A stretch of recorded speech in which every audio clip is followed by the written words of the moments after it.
What if I told you that there was a way to get families to find you on their own while you were sleeping, editing, or even at the park with your kids? Would you believe me? Now, I'm not talking about Instagram. I'm not talking about meta ads, and I'm not talking about something that you would have to throw your money at. I'm talking about SEO, search engine optimization. And before you click away, don't do it. I know it sounds technical and boring, but I promise I'm going to make this very simple for you so that you can take action today. Deal? Because here's what the data tells us. For photographers who invest in SEO, it is now the number one inquiry source or one of the top inquiry sources. Not Instagram, not referrals, Google, as in the search engine. And the photographers who show up on page one of Google in their city are booking more consistently than anyone else. Because, simply put, the families who are finding them the answer on Google have already decided they want family portraits. They want family photos. They're not scrolling anymore. They are searching. And they are ready. So in this video, I'm going to break down exactly what SEO means for family photographers, what you need to do to start ranking on Google, and I'm going to walk you through one real example from start to finish so you can better conceptualize it. Deal? But before we begin, hi, my name is Dolly DeLong. I am a Nashville-based family and motherhood photographer, and I also am a systems and workflow educator for other family photographers like yourself. I like breaking down systems, workflows, SOPs, and showcasing to other family photographers how they're important for the back end of your business and also how they're important in your marketing, how they show up in your marketing, because you should be thinking like a marketer in order to promote your amazing family photography business. I have a new video out every Friday, and I also convert it into a podcast episode just in case you'd rather listen to me on audio. I am so glad you're here. Let me start as to why this feels so overwhelming for most family photographers. SEO does sound really overly complicated. It sounds like something just for tech people. I should say that in quotations. It sounds like something you need a degree to understand. And honestly, a lot of the information out there about SEO is written for bigger companies with marketing teams and budgets. So people with bigger budgets. And hello, there's us who usually has a team of one and we have to figure it out on our own. And that seems overwhelming. But here is the truth. SEO for a local family photography business is actually a pretty simple system you can integrate in your business. You are not trying to rank globally for photographer. Okay. You are trying to rank for family photographer in whatever city you live in locally. And there are searches with specific intent, and Google is designed to connect local searchers with local businesses, even if you don't have like a physical office space. The reason why most photographers do not rank on Google is not because SEO is too hard. It's because they've never done anything about it. They have a website and it's absolutely beautiful, but there's no blog, there's no keyword research, there's no Google business profile, there's no content that Google can read and match it to families who are actually searching for what you provide. So let me walk you through 3 things that will make the big difference for you, okay? So the first thing we are going to cover is how to think of your Google business profile as your second website, okay? If you do not yet have a Google business profile set up, I want you to stop this video or at least watch this video all the way through and then set one up, okay? I am serious. This will take about 30 to 45 minutes tops. And it's one of the single most impactful things you can do for your visibility. Your Google business profile is a box that shows up when someone searches for your business name Or when they search family photographer near me, it shows your business name, your photos, your reviews, your location, your website link, and your other social media platform links. Businesses with a comprehensive Google business profile appear in 37% more discovery searches, and profiles with high quality images receive 42% more direct requests and 35% more website click-throughs. Okay, I just gave you a lot of percentage rankings. I realize that, but I wanted to share some stats with you. So here is what I want you to do. Go to your Google business profile. Make sure your business name is correct. Make sure that your website is actually linked to it. Upload at least 10 recent, high quality, web optimized images from your sessions and make sure they're correctly alt texted so that you're also serving your clients who might be visually impaired so that they can at least know what is on the image. Hopefully, I'm saying that correctly. Just make sure you have correct alt text on the images. Write a description that includes your city, your specialty, and who you serve. Something like Denver family photographer specializing in outdoor family sessions, maternity and milestone photography, serving Denver and the surrounding areas. Obviously, I'm not from Denver. Denver came to mind for some reason. So if you know of any cities in your area that are highly searched, then include those city names as well. So for me, I would write in Nashville, Brentwood, Franklin, Tennessee family photographer, or Nashville, Murfreesboro, Franklin, Tennessee, Brentwood, Tennessee family photographer, something like that. Then ask your recent clients to leave you a Google review. And that's really easy because you are provided a link from Google, from your Google business profile, and you can add that link to your review request form in your CRM, like Dubsado, for example, and or you can put it in your review request in your post family photography session. Hopefully you have some sort of workflow set up to where a review request is automated. And if it's not automated, here's your opportunity to automate that. But overall, just ask your recent client to leave a Google business review, and you'll have to find some sort of system that works for you. Obviously, when you ask for a Google review, not all of your clients are going to fill it out, not because they hate you. They probably love your work and they love that you provided them a high quality family photography session. It's just that everyone's a human, and we as humans tend to forget things on a daily basis. We have a lot of things going on in our heads.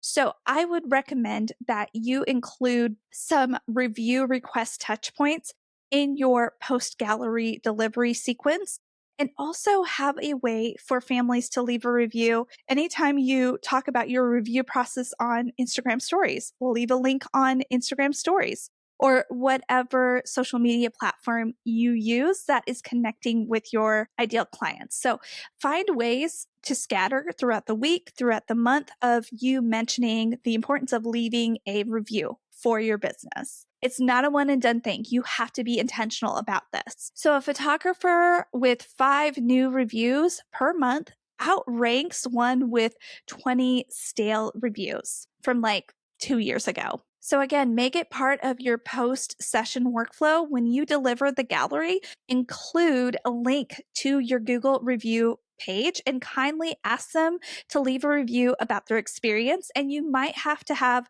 several other touch points in this post-gallery delivery. And you might have to find other different creative ways to also ask for a review. And remember, asking more than once or twice is not annoying. This is part of just running a family photography business. You do need those reviews. Okay, so the second thing we are going to talk about is blogging is the engine of SEO. You all know how much I love blogging, and I will continue to talk about it. This is the part that most family photographers skip, or they just make a few blogs and then that's it. And it is the part that makes the biggest difference. When a family types outdoor family photo ideas in insert city into Google, Google is looking for a page on the internet that answers that question. So let's say you have a blog post on your website titled Outdoor Family Photo Ideas in Your City, 7 locations you will love. Well, guess what? You just gave Google exactly what it is looking for. Blogging is how you tell Google what you are about, where you are located, and who you serve. Without that long form blog content, your website is just a portfolio. It is pretty. Yes, it showcases your work, but it is an invisible platform then to search engines. Here is how to think about blogging as a family photographer. You do not need to blog about every single session you shoot, okay? Give yourself that permission slip. That is what most photographers try to do and then is exhausting to keep up with, and then they burn out. And that's not effective SEO. Instead, here are some blog topics that families are actually searching for in an evergreen way, okay? And let me give you some examples, of course. So example number 1 is what to wear for fall family photos, the best family photo locations in insert your city, how to prepare your kids for a family photo session in insert your city, indoor versus outdoor family photos, how to decide. When is the best time of day for family photos in insert your city? And there are so many more blog topics, but I wanted to give you a few just to get started with. And these are the questions that families are actually typing into Google. If you write a blog post that answers one of these questions, include the keyword naturally throughout the blog post, and make sure, of course, you have web optimized and beautiful images with correct alt text in these blog posts. And honestly, you will have a real chance of ranking on page 1 of Google. And here is the compounding magic of blogging. Are you ready? An Instagram post disappears in the feeds within 24 to 48 hours. A blog post on Google can rank for years. One blog post I wrote about family photo locations in Nashville still brings me inquiries today. And I wrote it years ago. That is the difference between renting attention, like on Instagram, for example, versus actually owning visibility on Google because of blogs. Okay, so the third thing we need to discuss is the one blog post workflow I want you to try this week. So let me walk you through exactly how to write one blog post this week. This is going to take you about 45 to 60 minutes. Step 1, after doing some keyword research, hopefully through KeySearch.io or through Ubersuggest, I want you to pick one keyword. Now, if you are inside my membership, the Family Photographers Marketing Society, I give you 3 keywords every single week within the membership. But if you're not a member of the Family Photographers Marketing Society, think about what families in your city would type into Google when they're thinking about family photos. Don't forget the season they might be in or what location they would want to take photos in. So think about those seasonal or evergreen keywords. So like family photographer in your city, that might be a good option, but an even better option is best family locations in insert your city is another, I think, better option because this is the best locations. So step 2 is to actually write a blog post that includes that keyword and make sure to weave it into the H1, H2, H3, and the paragraphs that support those different titles. Be sure it's very specific and helpful. Also, don't just ask ChatGPT to write it out for you and then copy paste it. Please don't do that. I actually have a toolkit called the Blogging and Visibility Toolkit. It's in my shop, and it's also something that the Family Photographers Marketing Society has access to. But in it, I have the family photographers utilize AI tools to help them write out their blog posts in a faster and more streamlined manner, but they can't just copy and paste it. They actually have to think through the keywords and how to weave it in, but it does take them half the time to write out a blog post. So that's just something I like. I will die on that hill. Do not copy paste directly from ChatGPT or whatever tool you decide to use. Don't do that. That is slop. Actually infuse your personality, real keywords that you have researched, and also like real phrases that your clients are typing into Google. Don't be lazy. Okay, step 3 is to write a blog post I would say between 1,000 to 2,000 words is plenty. Include your keyword naturally throughout the blog post. And don't stuff it awkwardly with keywords. Please don't keyword stuff, but just be sure that you're using them in a way that makes sense to the structure of the blog. Just think about it like you're talking to a friend. Step 4 is to include at least 10 to 15 web optimized visuals that talk about whatever your blog post is talking about. So if it's top locations to photograph your family session in, insert your city, then make sure that those images are relevant and showcase those top places to take family photos in, insert your city. And again, don't forget to alt text those images. Step 5 is to hit publish, obviously, but also to have some sort of marketing system to how you would market your new blog posts. So I call this my pigfell system. I've shared about it in so many podcast episodes and previous YouTube videos, but essentially it's my pigfell system. So as soon as I hit publish on a new blog post, I'm normally then publishing it to Pinterest, Instagram, Google My Business, my email list, and then I used to do LinkedIn. I don't do that as often, but I just thought I would share the L, what the L stood for. So Pigfell. And if you're wondering, I don't use all of them anymore. I've mostly have a system down for Pinterest, Instagram, and Google My Business, and then email. So Pyg, I don't know. I just want you guys to know, like, just have a system for how to market your new long form piece of content. That's the point I'm trying to make. And that's it.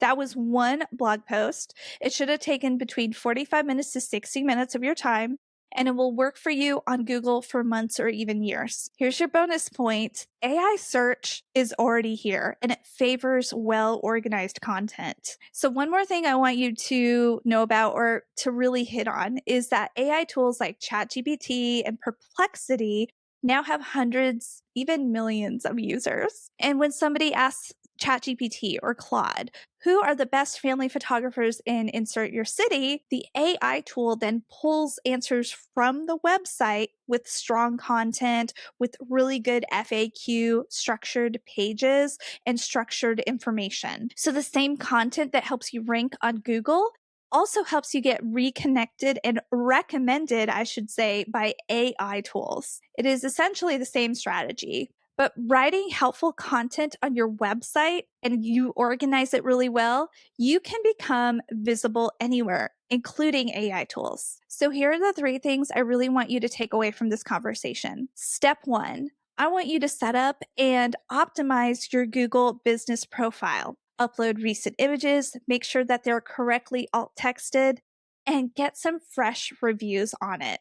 This is your second website. Step 2 is to start blogging consistently with keyword focused topics that families are actually searching for, not these like fluffy keywords that nobody is searching for, like joyful, or I can't even think of fluffy words right now, but you know what I'm talking about.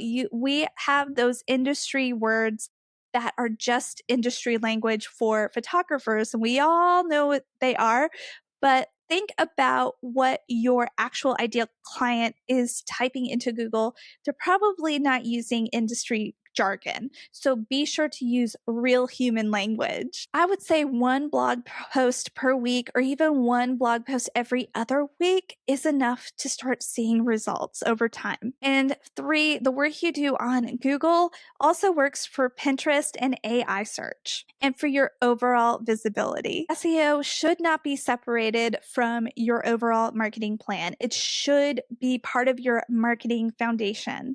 And inside the Family Photographers Marketing Society, I not only give you 3 SEO keywords to use every single week for your long form content marketing, but I also have invited an SEO strategist to come and teach the family photographers who are members of the Marketing Society once a month about SEO foundations, and they are building out their foundation in order to impact their marketing on Instagram and through email marketing, because I want them to not only think like marketers, but I want them to build out a very strong marketing ecosystem.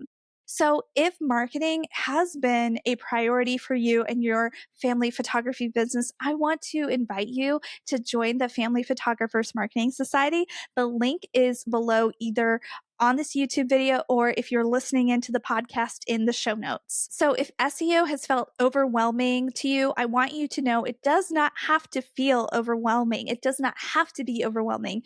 It is possible to rank really high for your business, even as a solo family photographer. I am so excited for you to dive more into SEO and how to optimize your website. So after watching this video, I hope you go in and you do those Google business profile updates. And thank you so much for watching all the way through. If this was helpful for you, do not forget to like and subscribe to this channel.